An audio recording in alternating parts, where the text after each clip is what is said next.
ధ్వని.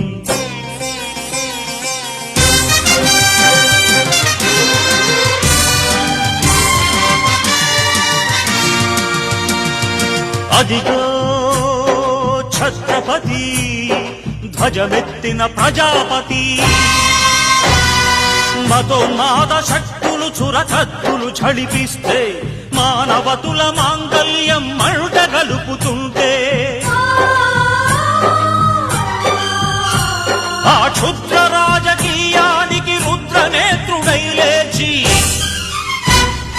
మాతృభూమి నుదుటిపై నెత్తుటి తిలకం దిద్దిన మహావీరుడు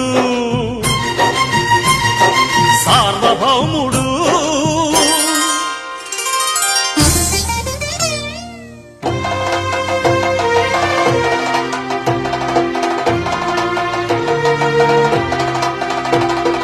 అడుగో హరిభయంకరుడు కట్ట బ్రహ్మణా,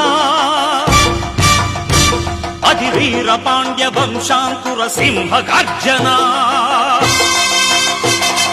అడుగో హరిభయంకరుడు కట్ట బ్రహ్మణ, అది వీర పాండ్య వంశాంకుర సింహ గర్జన. ఎందుకు కట్టాలి రచిస్తూ నారు కోశావా, నీరు పెట్టావా, కోట కోశావా, కుప్పనూర్చావా?